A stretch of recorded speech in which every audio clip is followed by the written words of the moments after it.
Saúde a todos com a paz do Senhor. Amém. Saúde também os que estamos assistindo pelo YouTube. E nós estamos agora dando início a mais uma aula de discipulado com homilética. É um curso teológico, não deixa de ser. E nós agora vamos fazer agora aqui a ministração da palavra. Certo? Então, quero antes de tudo apresentar o meu novo amigo ali, Ronaldo. Amém.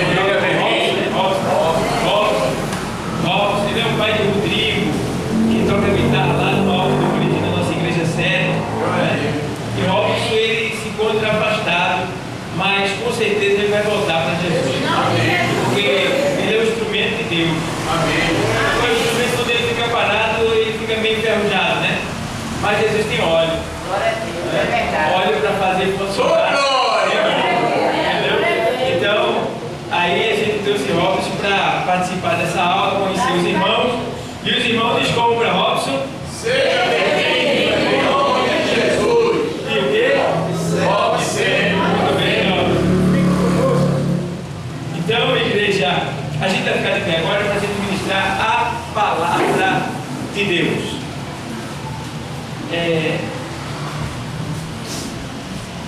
A gente vai abrir a Bíblia no Evangelho escrito por Lucas, capítulo de número 16, verso de número 19.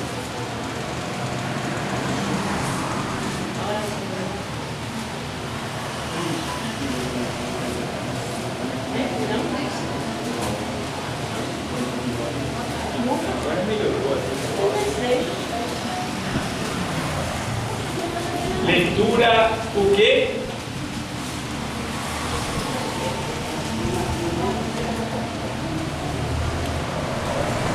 Leitura oficial.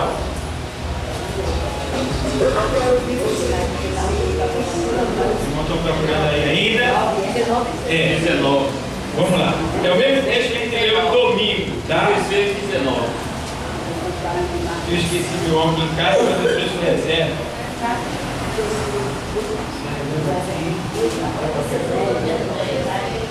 Vamos lá. Lucas 16, 19. Vamos ler o texto sagrado que diz assim, ó. Ora, havia um homem rico e vestia-se de púrpura e de linho finíssimo, e vivia todos os dias regalado e esplendidamente.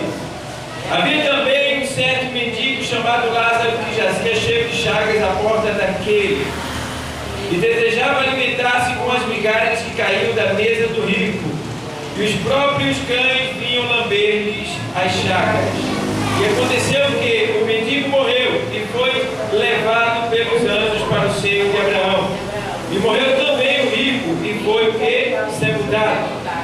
E Marta ergueu os olhos, estando em tormentos, e viu ao longe Abraão e Lázaro no seu seio.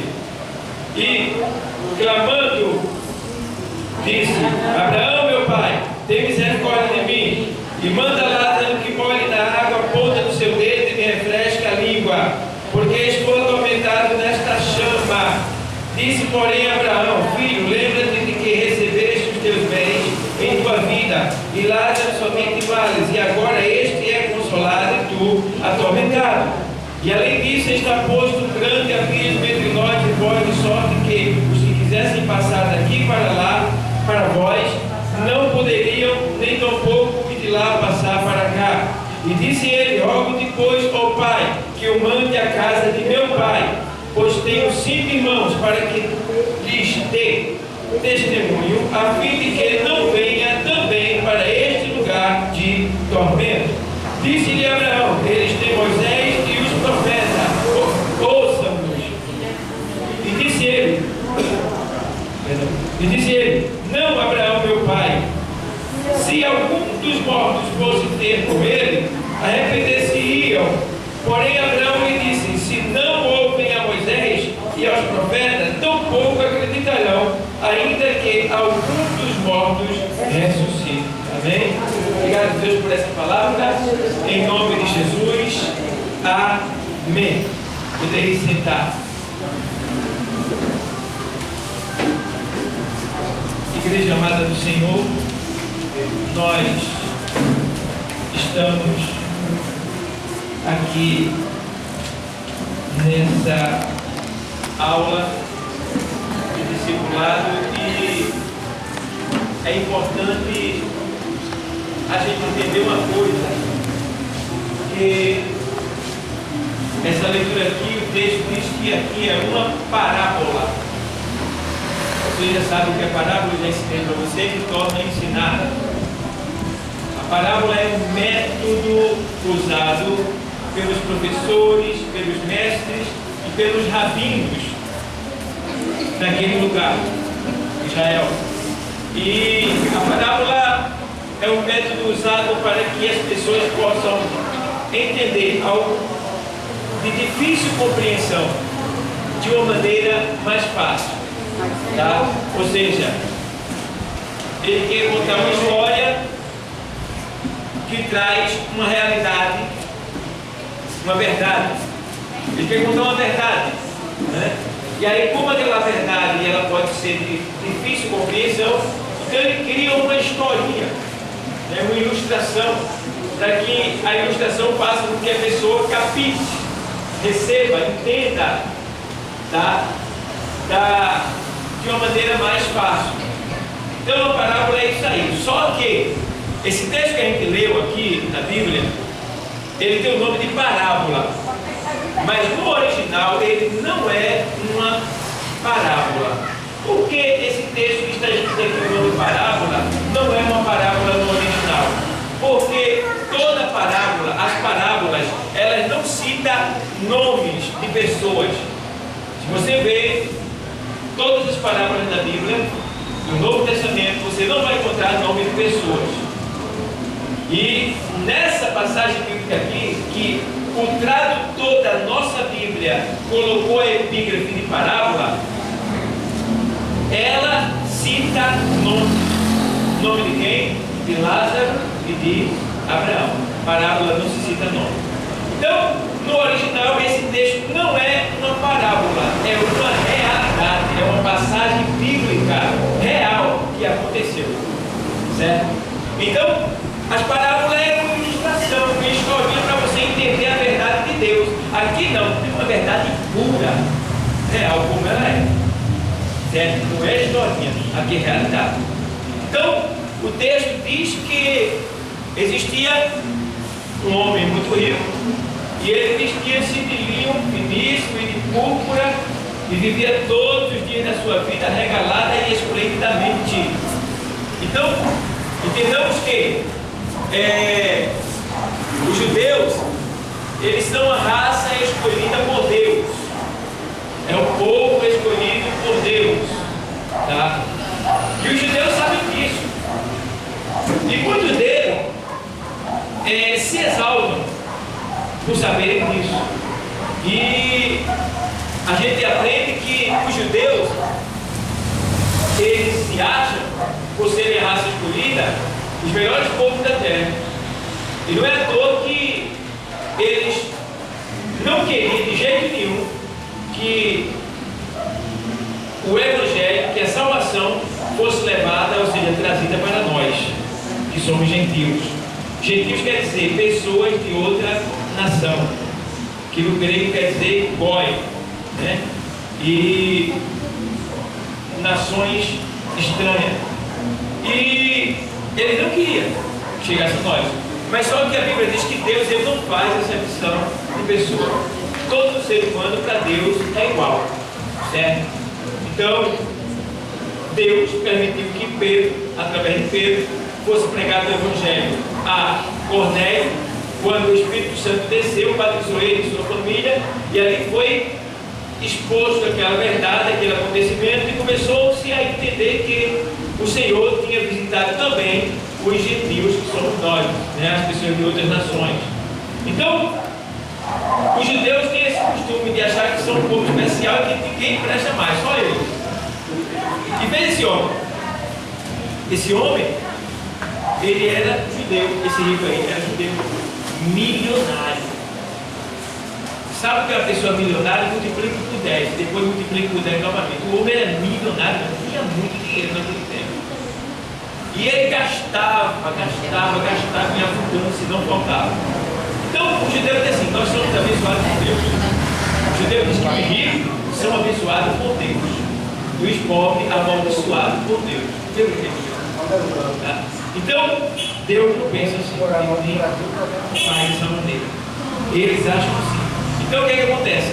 Aquele rico achava que ele era abençoado e Lázaro, que vivia atrás da casa dele, vivia aquela vida porque era merecedor daquilo ali. Ele só merecia aquilo mesmo, porque ele não estava nem aí. É o grande erro.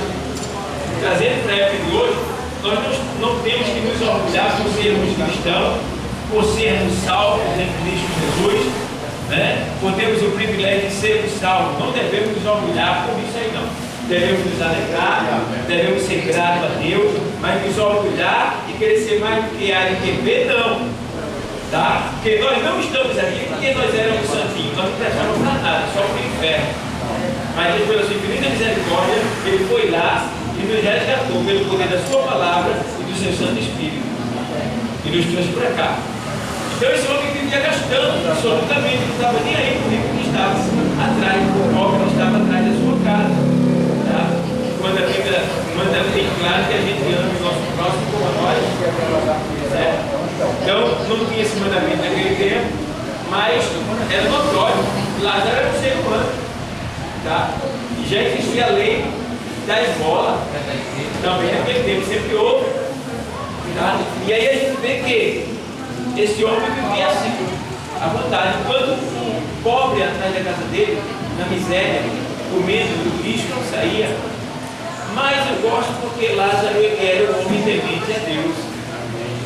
Ele servia a Deus nas suas enfermidades, na sua fraqueza, nas suas faltas. Mas ele é um homem temente a Deus, porque o seu próprio nome diz que Lázaro quer dizer o Senhor é a minha salvação. Lázaro, ele deixa bem claro, né? Deus é misericordioso, Deus é a minha salvação. Então, a gente entende que aquele homem, Lázaro, ele viveu a sua vida sofrendo muito, mas ao mesmo tempo tendo uma grande fé. E aconteceu que morreu o mendigo e foi levado pelos anjos. Levado pelos anjos para o seio de Abraão. E morreu também o rico e foi sepultado, né? Aquele sepultamento limpo, caixão de primeira qualidade, muitas carpinteiras. Carpinteira eram mulheres que eram pagas para chorar no enterro. Quanto mais carpinteira chorando, era sinal que a pessoa era milionária, tinha muito poder aquisitivo. Aquilo ali chamava atenção, né? Então, essas mulheres eram contratadas justamente para fazer um tipo de escândalo no sepultamento, né? Para demonstrar que aquela pessoa verdadeiramente tinha poder e ela era amada, né? Imagina, que enterro foi aquele enterro? Foi um dos enterros que mais chamou a atenção naquela época, todo aquele homem, porque o homem era muito rico. Mas morreu.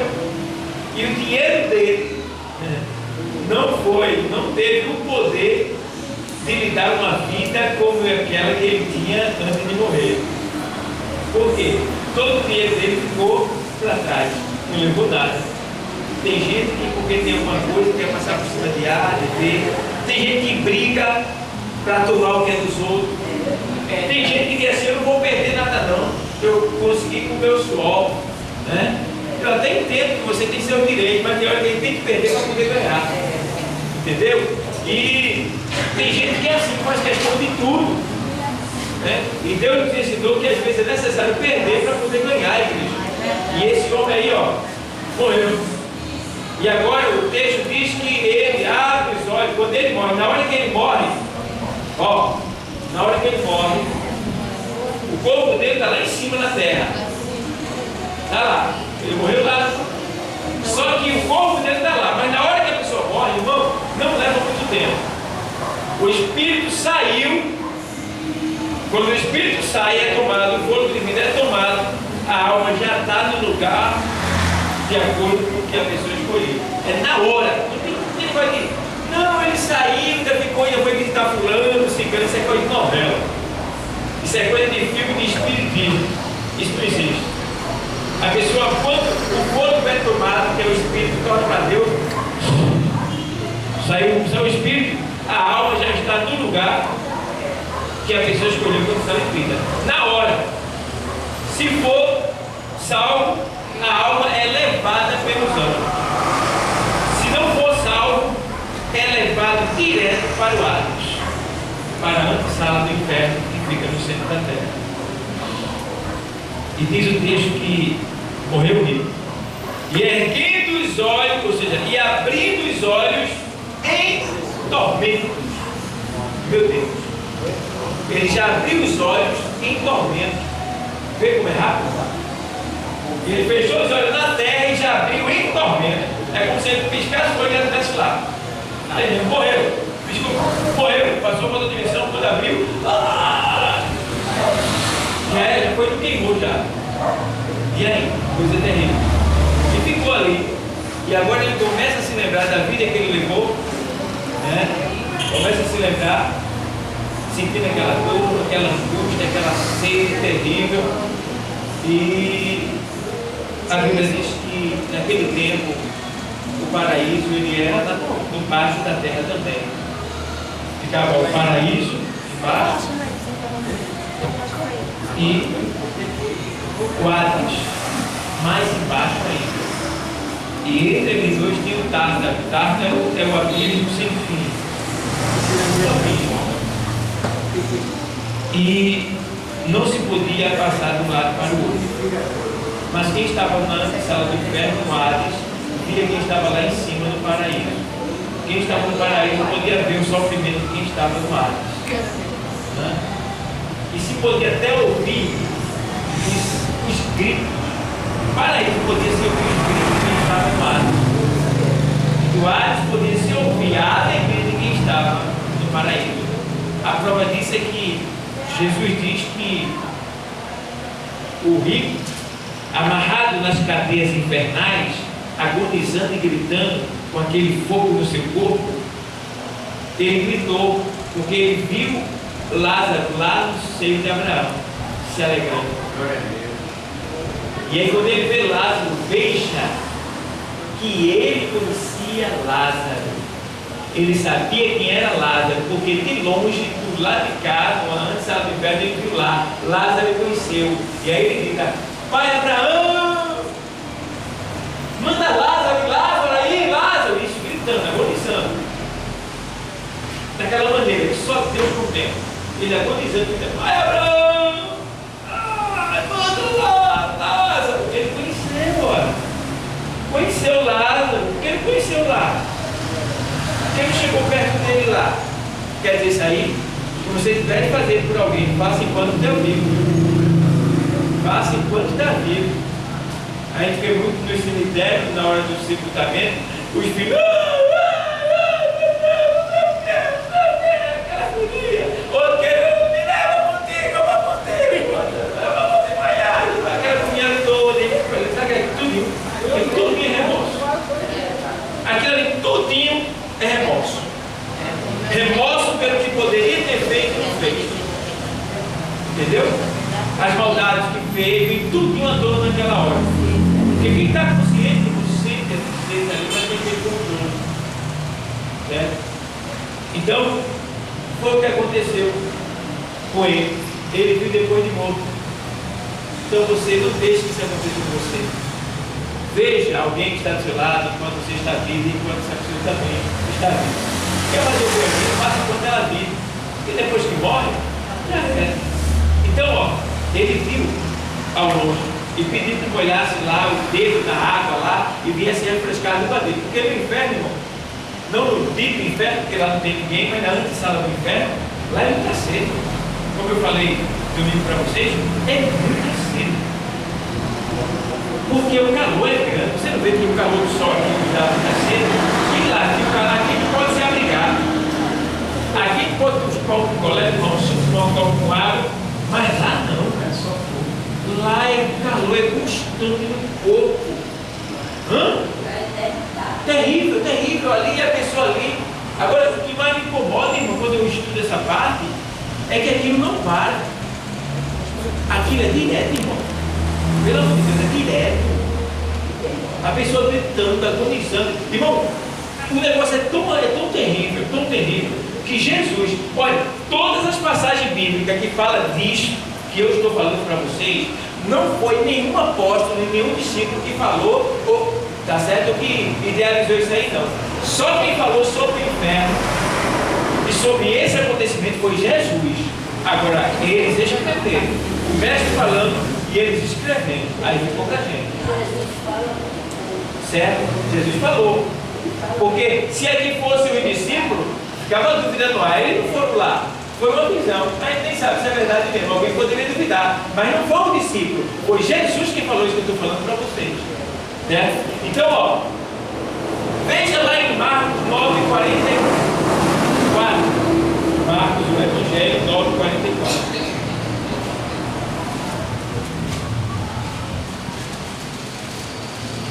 E 44 de Marcos. Diz assim o texto, ó. Vou ler para você. Onde o seu bicho não morre e o fogo nunca se apaga. É isso mesmo que está escrito aí? É. Onde o seu bicho não morre e o fogo nunca se apaga.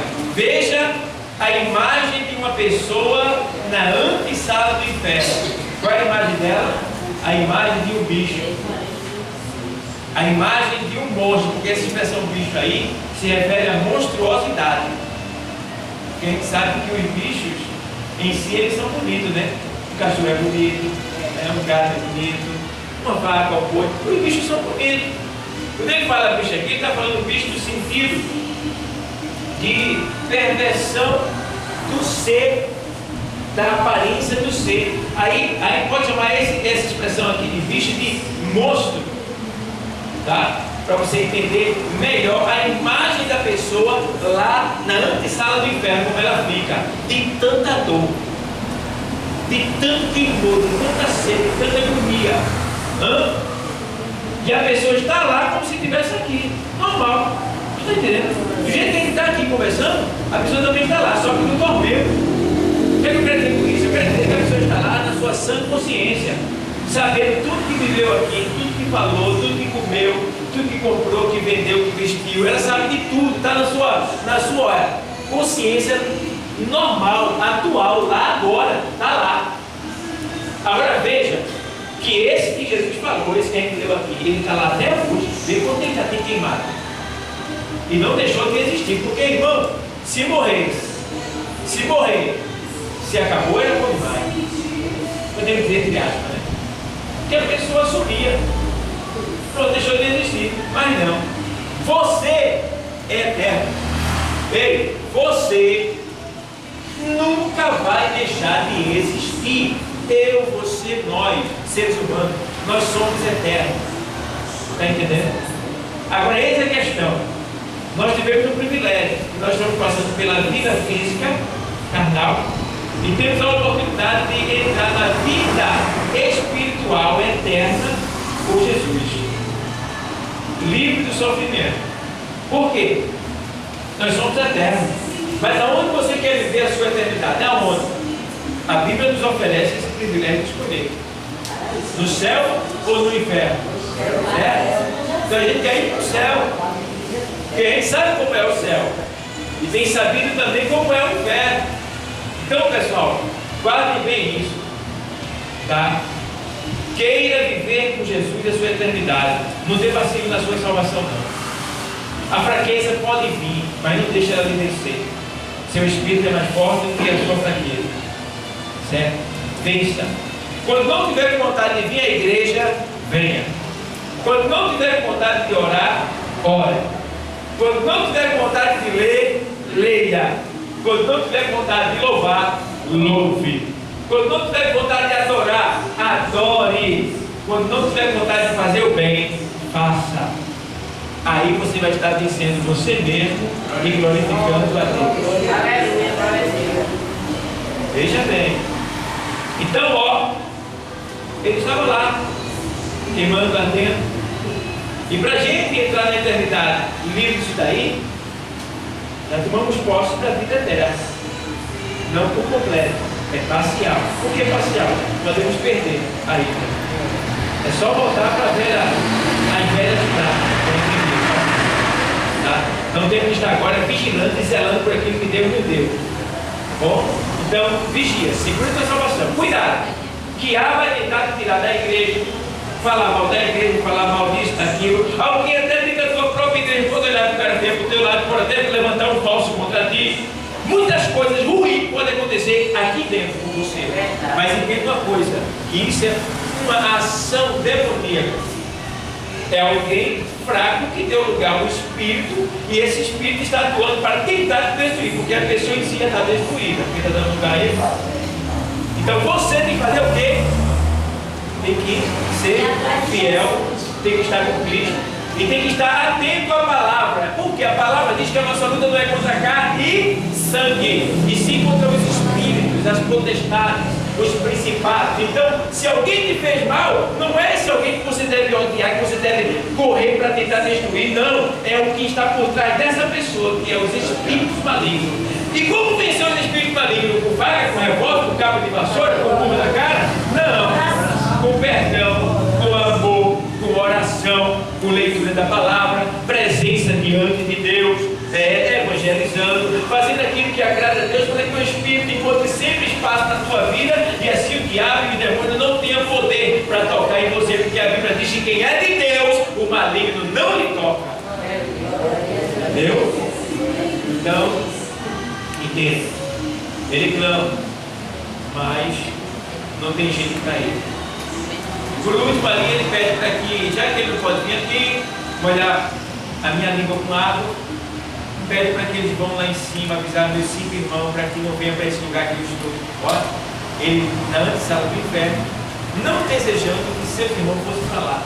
Arrependimento tardio, poderia ter feito isso enquanto estava em vida, certo? Mas ele disse não, eles têm a lei e o profeta, ouçam-os.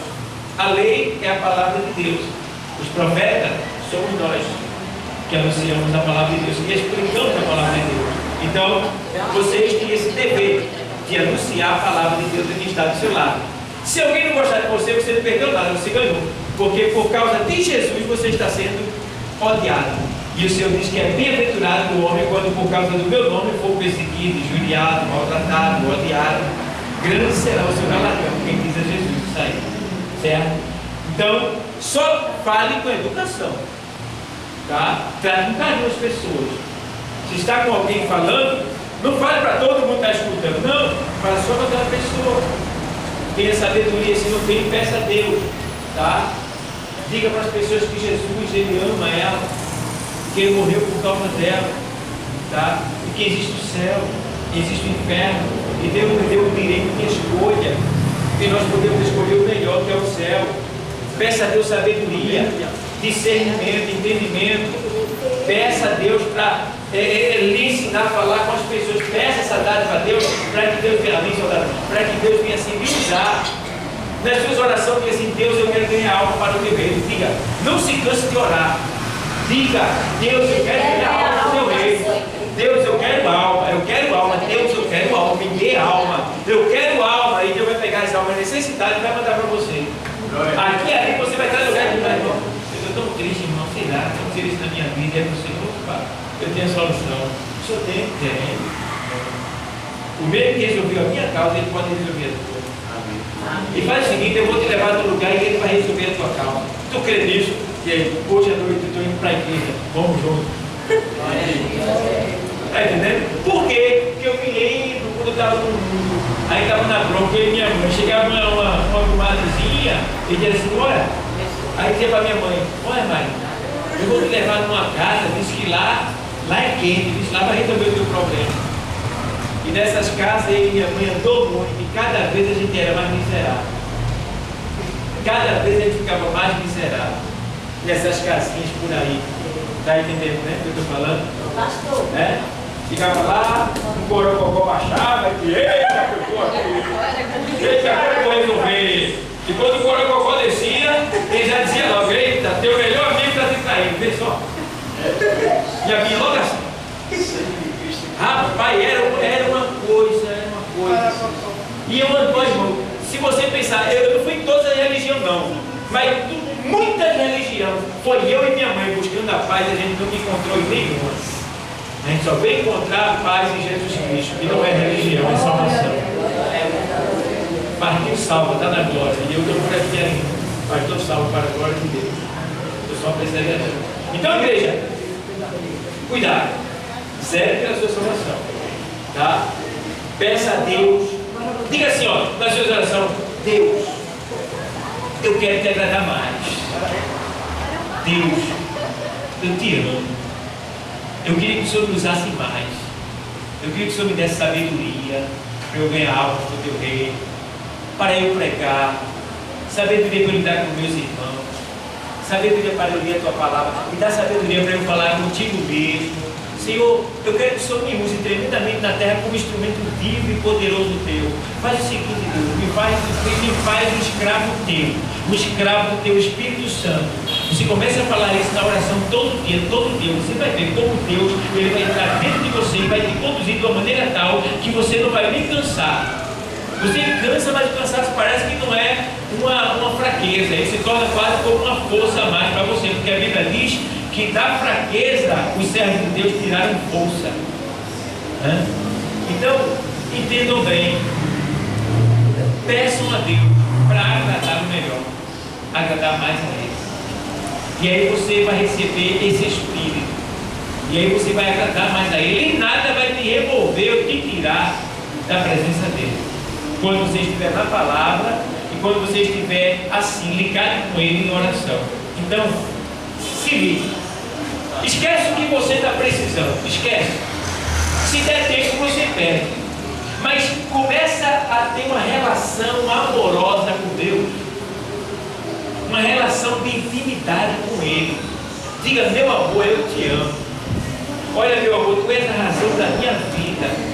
Eu não sei viver sem ti, meu querido, meu lindo, paixão da minha vida, amor da minha vida, minha salvação, razão da minha existência. Eu te amo demais, eu te amo, eu te amo. Começa a dizer: eu te amo, eu te amo, eu te amo.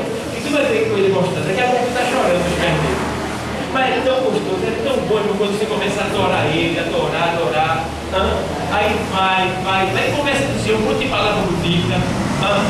E você começa a adorar. É uma coisa linda, é gostoso demais. Ou é se entregar para Jesus. E não é só assim, aceita Jesus. Vai ser hoje, irmão. Falta coisa. Ainda falta. Não é só esse carnaval de. Tem que ter uma intimidadezinha no seu culto, no secreto lá, como você olhar. É por isso que eu compro da igreja para orar, principalmente no estudo de oração. Eu quero ver todo mundo de joelho, porque não é eu, é Deus. Agora, como pastor, tem que incentivar.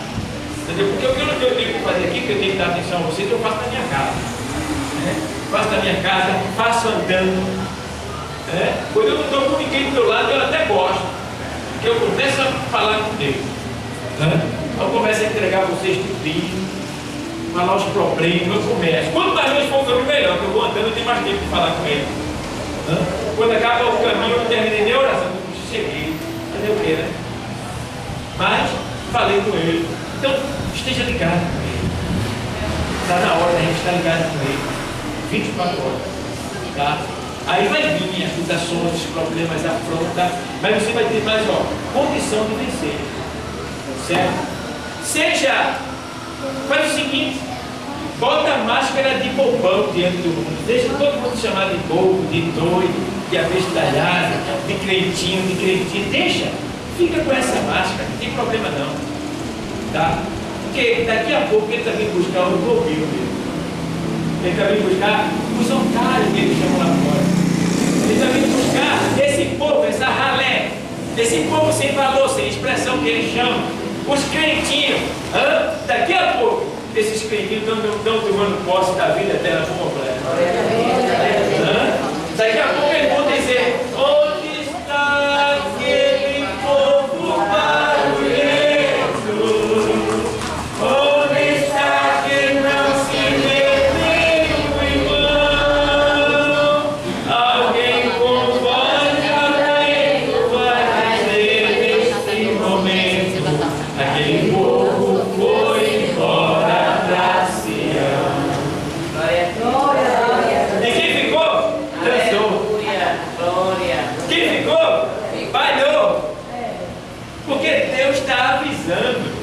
Ele diz aqui, lá em cima, na terra, eles tinham lei os profetas, estão avisando. Aí o que ele está fazendo? Jesus está voltando. E o povo está brincando, está nem aí. Mas fica para nós esse aviso: Jesus está e Deus continua abençoando.